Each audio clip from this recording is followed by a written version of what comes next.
Bonjour à tous, bienvenue dans cette nouvelle vidéo. Alors avant de commencer, si vous découvrez Gaia pour la première fois, je vous explique rapidement.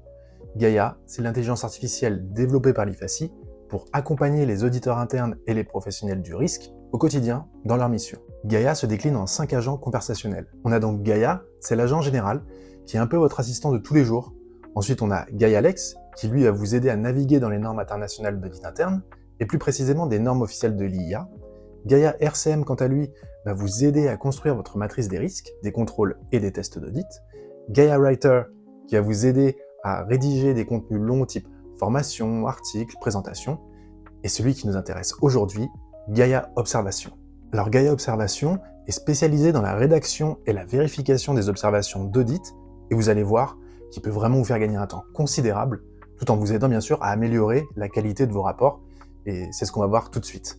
Pour accéder à Gaia Observation, on va d'abord se rendre sur le site web de l'IFACI, donc ifaci.com, puis je clique en haut à droite sur le bouton « Se connecter avec mes identifiants adhérents », parce que oui, Gaia est pour rappel réservé aux adhérents IFACI, mais je vous rassure, si vous n'êtes pas encore adhérent et que vous souhaitez le devenir, il y a le bouton « Adhérer » juste à côté. Maintenant que je suis connecté, je vais cliquer en haut sur Gaia. Un nouvel onglet s'est ouvert, et ça y est, je suis dans l'interface Gaia.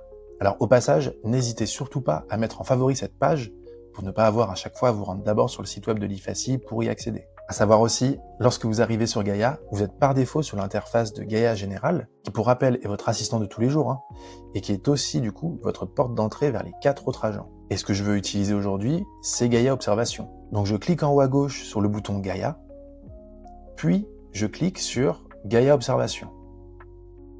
Ok, je suis maintenant sur Gaia Observation, et à garder en tête, c'est qu'il est là pour s'adapter à vos besoins.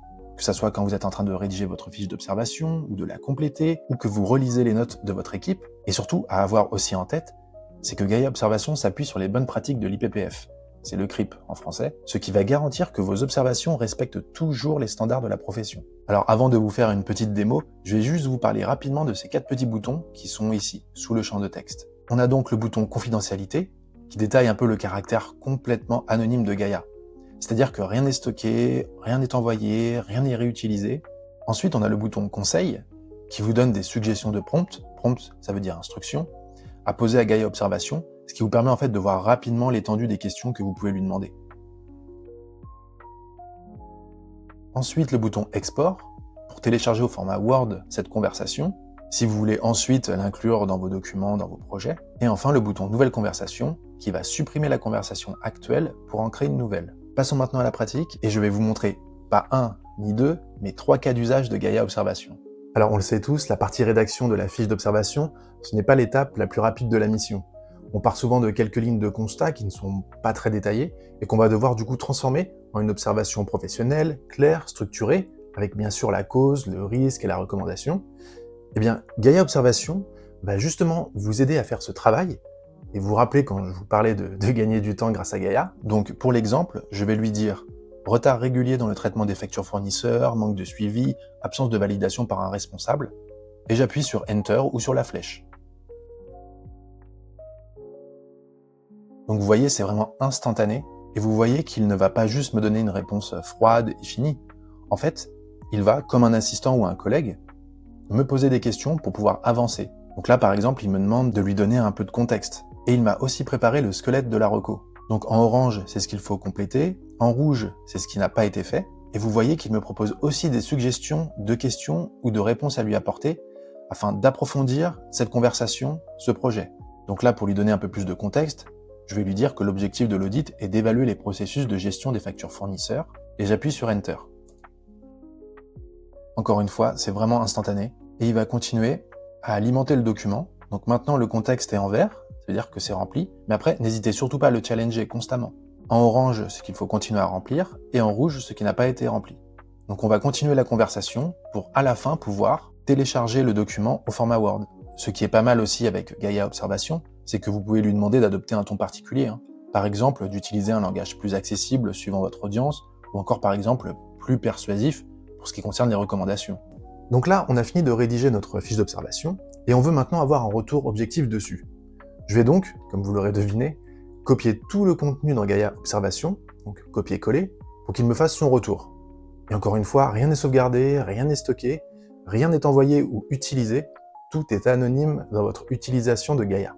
Je vais donc faire nouvelle conversation et je vais lui envoyer ma reco. Donc là, j'ai mis le constat, les causes, conséquences, recommandations.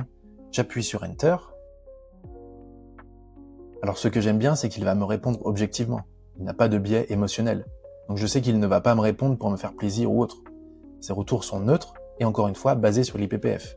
Et vous voyez, il va donc commencer à me faire ses retours pour ensuite attaquer par l'amélioration de ma fiche. J'ai la structure avec les codes couleurs et Gaia Observation qui me demande plus d'informations pour compléter le document. Et là encore, j'ai aussi des suggestions de questions ou de réponses à lui apporter. Donc pour l'exemple, je vais lui dire « Je valide cette proposition pour le contexte ». J'envoie et on peut passer à la suite. Et si vous êtes manager, vous savez que lorsque vous recevez les observations rédigées par vos auditeurs, ce n'est pas toujours simple de garder une cohérence globale entre ces rapports. Eh bien, avec Gaia Observation, vous allez pouvoir justement soumettre toutes leurs observations et obtenir, en quelques secondes, et comme toujours, un retour synthétique, clair, structuré, complet. Donc, ça vous permet de vérifier leurs observations et de les uniformiser. Là encore, je vous laisse imaginer le gain de temps. Donc, pour rappel, vous pouvez utiliser Gaia Observation à plusieurs moments de vos missions, par exemple juste après les entretiens, pour reformuler vos constats, au moment de la rédaction du rapport pour structurer vos observations, ou encore pour vérifier, challenger, compléter votre recommandation d'audit. En fait, plus vous allez l'utiliser, plus Gaia Observation va devenir un réflexe dans votre quotidien. Pourquoi? Parce que ça va être un outil de formation continue, il va vous accompagner dans votre montée en compétences, tout en garantissant bien sûr l'alignement permanent avec les bonnes pratiques de l'IPPF. Et Gaia Observation va continuer d'évoluer bien sûr. Donc abonnez-vous à la chaîne YouTube, si ce n'est déjà fait, activez la petite cloche, et n'hésitez pas non plus à nous suivre sur LinkedIn, on est très actifs. À bientôt!